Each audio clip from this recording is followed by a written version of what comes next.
Hello, ആരാണ്? Hello, ഞാൻ സീതയാണ്. എനിക്ക് വീര എന്ന് കിട്ടുവോ?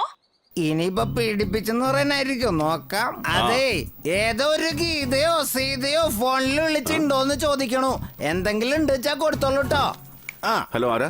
അന്ന് കബഡിക്ക് വന്നപ്പോ എനിക്ക് നിങ്ങളെ ഒത്തിരി ഇഷ്ടമായി. എന്താ ഒരു ബോഡി. നോക്ക് ഗീത, സീത ഏതും ആയിക്കോട്ടെ, ആ പേഴ്സണാലിറ്റി എന്റേതാണെന്നല്ലാതെ എന്റെ ബോഡിയുടെ ഫുൾ റൈറ്റ്സും എന്റെ പെങ്ങൾക്കാ. ഓ, അതൊക്കെ എത്ര നാളത്തേക്കാ? എന്തായാലും ഒരിക്കൽ നിങ്ങളെ ഞാൻ സ്വന്തമാക്കില്ലേ. ഈ വിഷയം എന്റെ പെങ്ങൾ അറിയുന്നവരെ നിന്റെ അഡ്രസ് വെളിയിൽ പോകാതെ സൂക്ഷിച്ചു. ഫോൺ വെക്കടി. ഇതേതാ എനിക്കറിയാത്തൊരു പെണ്ണ്? ഇതെനിക്കറിയായിരുന്നു, അതല്ലേ തന്നെ. കൊണ്ടുപോടാ. എന്താ പൊട്ടാസ്, പറഞ്ഞു തീർന്നില്ലല്ലോ, അപ്പോഴേക്കും വന്നു. വായോ വായോ. ലവ് ലെറ്റർ കിട്ടി. വീര എവിടെ? ചിത്ര, എന്താ ലവ് ലെറ്ററോ? നേരാ? ആ, വായിക്കട്ടെ. ആ 50-50 ചിത്രേ. ശരിക്കും പറഞ്ഞാ എനിക്ക് നിന്നോടുള്ള പ്രേമമുണ്ടല്ലോ, അത് 50-50 ആണ്. എന്താ 50-50 പ്രേമോ? അതെന്താ അങ്ങനെ?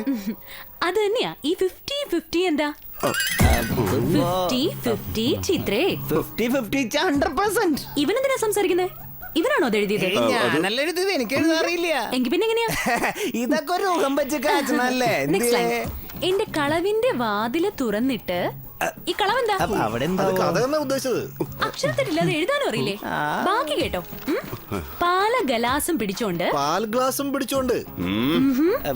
വെള്ള സാരിയും ഉടുത്തുകൊണ്ട് നീ അകത്തേക്ക് കടന്നാൽ ആ സാരി എങ്ങനെ അഴിക്കണമെന്ന് അത്രയ്ക്ക് ആശയമുണ്ടോ നിങ്ങക്ക്?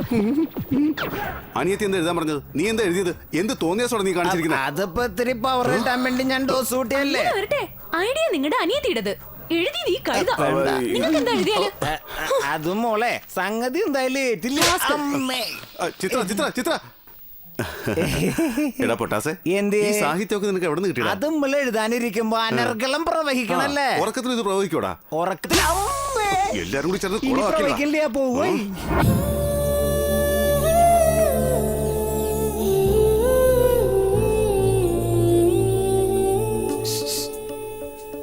എല്ലാം ഓക്കെ അല്ലേ?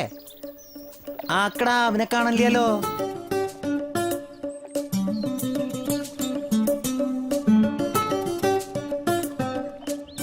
അതെ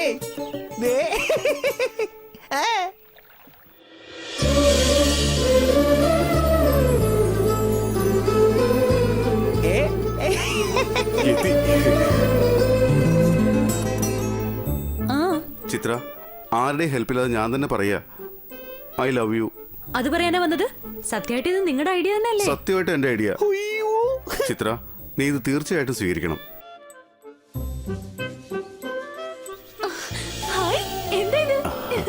ദേവതമാര് നമ്മുടെ പ്രേമത്തിന് വേണ്ടി മുകളിൽ നിന്ന് പുഷ്പവർഷം നടത്തുക.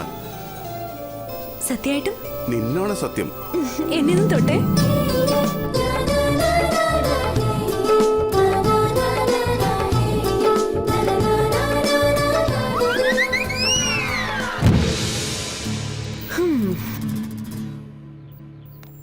അമ്മേ, കൊള്ളായില്ലേ? കാലെത്തിയതുകൊണ്ടാട്ടാ. Touching cancel. നിനക്ക് മീശ വളർന്നു എന്നല്ലാതെ പ്രേമിക്കാൻ അറിയില്ല. ചിത്ര ചിത്ര ചിത്ര ചിത്ര പോലെ ചിത്ര പോലെ.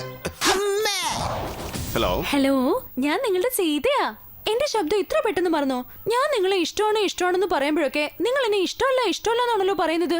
എന്നെ ഇഷ്ടമല്ല എന്ന് പറയല്ലേ? പെണ്ണേ, നിനക്ക് പുണ്യം കിട്ടും. എന്നെ വെറുതെ വിട്. നീ ഇങ്ങനെ ദിവസവും വിളിച്ച് കിളവിയായി പോകും കേട്ടോ. എന്റെ കല്യാണം കഴിഞ്ഞതാ, ഭാര്യ അടുത്തുണ്ട്. അയ്യോ, അങ്ങനെയാണോ? ഞാൻ നിങ്ങളെ ധ്യാനിച്ചുകൊണ്ടിരിക്കുമ്പോ നിങ്ങളെ വേറൊരു പെണ്ണിനെ കുറിച്ചാണല്ലോ പറയുന്നത്. എന്തു പറഞ്ഞോ ഏതു പറഞ്ഞോ, അതൊരു ചിത്ര വിചിത്ര ഗാഥ, ബാധ പോലെ. ചിത്രേ, വല്ലാത്ത ടെൻഷനിലാ ഞാൻ. ടെൻഷൻ എന്തിനാ? ആദ്യത്തെ ഫസ്റ്റ് നൈറ്റ് അല്ലേ, ഒരു വശത്ത് ഹാപ്പിനെസ്, ഒരു വശത്ത് നീയും. ഇതൊക്കെ കാണുമ്പോ ഈ രാത്രിയിൽ എനിക്കും ലോലവികാരങ്ങൾ വരില്ലേ? വാ ഇരിക്കേ. എനിക്ക് പ്രേമിക്കണം. അതിന് നമ്മൾ രണ്ടുപേരും ഒന്നാകണം. വാ, നേരം പോകുന്നു. എനിക്കൊരു സത്യം ചെയ്തു തരൂ. നീയാണ് സത്യം, എന്നെ വിശ്വസിക്കേ. വേണ്ട, എനിക്ക് പ്രേമിച്ച് കല്യാണം കഴിക്കുന്നതാ ഇഷ്ടം. അതിനെന്താ, കല്യാണം കഴിഞ്ഞില്ലേ, ഇനി പ്രേമിച്ചുകൊണ്ടേ ഇരിക്കാലോ. ആദ്യം എന്നെ പ്രേമിച്ച് നടക്ക്, പിന്നെ കല്യാണം. അതൊക്കെ വലിയ കഷ്ടപ്പാടല്ലേ? എന്തിനാ? നമ്മുടെ പ്രേമം കണ്ടിട്ട് പറവുകൾ ചിറകടിക്കണം ആകാശത്ത്, അന്തരീക്ഷത്തിൽ തണ്ടറുണ്ടാവണം, ഭൂമിയിൽ ഭൂകമ്പം ഉണ്ടാവണം. അത് മാത്രമല്ല, പിന്നെ നിങ്ങൾ എന്നോട് പറയണം ഐ ലവ് യു എന്ന്. ഇങ്ങനെയാണെങ്കിൽ നമ്മുടെ ഫസ്റ്റ് നൈറ്റ് നടക്കാൻ പോകുന്നില്ല. കിഴങ്ങേശ്വരൻ,